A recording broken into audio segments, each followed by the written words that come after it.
Cuando tú te acercas a un pueblo y le preguntas a alguien por el común, todo el mundo sabe de qué estamos hablando, ¿no? Pues porque el común es lo que ha permitido también que en los pueblos se pudiera vivir bien, ¿no? O sea, que volvemos a vincular la participación a la mejora de las condiciones de vida y a esa transformación social. Vale. Hay como tres elementos que desde la mirada feminista nos ayudan también a entender qué es lo que pasa y por qué, ¿no? Si cogemos el eje o el binomio público-privado, sabemos que el espacio público, que es el espacio de la participación, pues no ha sido el espacio de las mujeres tradicionalmente, ¿no? Que a las mujeres se les asignaba de alguna manera el espacio privado. Los concejos, pues que todo lo que tiene que ver con el mundo y la participación concejil es el mundo público también, ¿no? Aquí ya tendríamos, bueno, la primera de las razones de la exclusión de las mujeres. Hay otra también, ¿no? Que tiene que ver con lo que antes decíamos razón-emoción, ese binomio, y que ahora decimos, o nos gusta decir, razón-relación, ¿no? Las mujeres han trabajado más en espacios más relacionales y quizá han estado menos preparadas o se les ha formado menos pues, para todo ese mundo de las ideas, de los razonamientos, de las explicaciones y de las argumentaciones. Con lo cual ahí tenemos otra cuestión que también genera exclusiones. Y después hay otra que quizá para mí por lo menos era menos conocida, pero a través de la cual explicamos muchas cosas, ¿no? Y es ese binomio, esa contraposición entre lo que es hegemónico y lo que es subalterno. Y lo hegemónico también en los concejos ha sido lo que ha estado ligado a lo productivo. El campo, el monte, para que pudieran pastar las vacas, para el pastoreo, la leña, para poder calentar las casas. Lo hegemónico era todo aquello que tenía que ver más con la productividad, como en todo el mundo capitalista, ¿no? ¿Y qué es lo subalterno en un concejo? ¿Qué es? Pues lo subalterno quizás son las fiestas, no tanto las fiestas patronales, pero sí la chocolatada que se hace el día del Olencero, lo que se genera entre un grupo de mujeres que limpia la iglesia de vereda, todo eso es lo subalterno, ¿no? Entonces, además de estos tres binomios que nos ayudaban a entender cosas, está todo lo que tiene que ver con las normas de género, ¿no? De las mujeres se espera que en el espacio público, si es que acceden, sean discretas, sean perfeccionistas, sean muy trabajadoras, no hablen sin saber. Fijaros la importancia que cobra esto en un pueblo pequeño. Estamos hablando de pueblos de 12 habitantes, de 30, de 80, de 23. Cuando entrevistábamos a estas mujeres había una cuestión que aparecía una y otra vez, ¿no? Y a lo que le hemos llamado el efecto escaparate. Cuando una mujer de un pueblo pequeño se salta ese binomio público-privado y deja su casa para participar en el espacio público, cuando una mujer entra en el espacio de dialogar y de deliberar también con cuestiones que tienen que ver con la razón, pero además lleva el ámbito relacional a esos espacios, y cuando esa mujer pretende que lo subalterno o le da esa importancia a lo subalterno, está rompiendo las normas de género. Pero además con una visibilidad muy grande, ¿no? Había algunas mujeres que nos decían, bueno, yo voy a la vereda, voy con mi azada y no, me dicen que me vaya a casa, que ese no es trabajo para mí, ¿no? Pero yo quiero estar. Y cuando una mujer va mucho a las veredas, pues todo el pueblo acaba diciendo que esa es una salsera que está en todo, ¿no? A eso le llamábamos el efecto escaparate. Con esta idea de lo hegemónico y de lo subalterno había otra cuestión. ¿Qué es lo común? Cuando tú vas a un pueblo y le preguntas a un señor mayor qué es lo común, te va a hablar del monte, porque la leña con la que se calienta la gente en invierno sale de ese monte comunal, vas a ver qué decirte.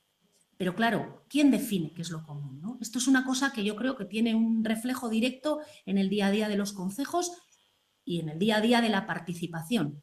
¿Quién define qué es eso sobre lo que estamos participando? Yo creo que es una pregunta muy sugerente, no sé si hay respuesta, ¿no? Pero aquí entramos un poco en ese otro ámbito de todas esas cosas que sostienen la vida en un pueblo y que no son hegemónicas, que están más escondidas y que nadie las ha podido nombrar como común, ¿no? Vuelvo a la idea de la chocolatada del día del Olencero, ¿no? Pero creo que es muy ilustrativo. Ese es un trabajo que han estado haciendo las mujeres tradicionalmente y que sostiene la vida de la comunidad. En cambio, nadie piensa que la chocolatada es una vereda, ¿no? Nadie piensa que una chocolatada se hace en Ausolán. Entonces, bueno, yo creo que como esos tres binomios, lo público-privado, la razón, la relación y lo hegemónico y lo subalterno, cruzado de manera clarísima por las normas de género, pues nos explica de alguna manera cómo en los concejos todavía hay algunas dificultades para que las mujeres participen. Y algunas de esas dificultades también tienen que ver con la historia y con la tradición. Antes tenía que participar una persona por cada casa. Hoy eso no es así. La norma foral dice que puede participar cualquier persona mayor de edad empadronada en el municipio. Pero sí, eso, o sea, que de hecho muchos pueblos piensan que eso sigue siendo así, que tiene que ir una persona por cada casa. Claro, tradicionalmente iba el cabeza de familia, que casi siempre era un hombre, ¿no? Hay historias muy interesantes también de qué pasaba con las casas en las que no había hombres o en las que vivía una mujer viuda, ¿no? Cómo se articulaba todo eso. Pero bueno, creo que esto nos da algo de luz con respecto a la participación de las mujeres. Tratábamos de ir un poquito más allá, ¿no? Y decíamos, bueno, además de repensar lo común, sobre todo repensarlo desde ampliar la mirada de lo común. Cuando hablamos de participación, vamos a ampliar esa mirada, ¿no? Vamos a ver sobre qué participamos y quién lo define. Porque es muy curioso, una de las cosas que nos llamaba la atención de los concejos es que por primera vez en todos los años de investigación en temas de participación, nos acercábamos a un mundo que no era el mundo de, voy a hacer una caricatura, que no era un espacio copado por hombres heterosexuales, urbanos, de clase media, con estudios medios o superiores, con cierta capacidad de hablar en público. Nos acercábamos al mundo rural y allí nos encontrábamos con gente muy mayor, sin estudios, con gente que ni siquiera tenía esa percepción de estar participando, ¿no? Sino que tenía una percepción de estar haciendo las cosas como se habían hecho siempre. Y desde esta mirada feminista también nos explicamos qué pasa también con algunas de las exclusiones que se producen a ese nivel. Algunas de las personas que son más activas en los concejos y que además tienen mucho reconocimiento en el pueblo, porque son personas concernidas por lo común, tendrían muchas dificultades para participar en algunos de los espacios de participación que conocemos en ámbitos más urbanos, por ejemplo, ¿no? Pensarían que no saben hablar, cómo se debe hablar, no tendrían costumbre para leerse algunos de los pliegos que nos tenemos que leer cuando nos acercamos a algunos de los espacios de participación, tendrían miedo a hablar en público en determinados espacios, bueno, o sea, un poco con esta idea de la posibilidad de las exclusiones. Volviendo a esa idea, ampliar esa mirada de lo común, yo creo que eso es una cuestión fundamental, incorporar cuestiones menos visibles que han quedado tradicionalmente fuera de ese ámbito de lo público, lo que tiene que ver con la razón y lo hegemónico, y en todas nuestras comunidades y en todos los espacios de participación hay cuestiones que tienen que ver con eso, ¿no? Hay una feminista que decía que la participación está en las plazas, está en los supermercados, y yo creo que es importante recuperar esa idea, ¿no? Desde esa mirada más amplia de lo común.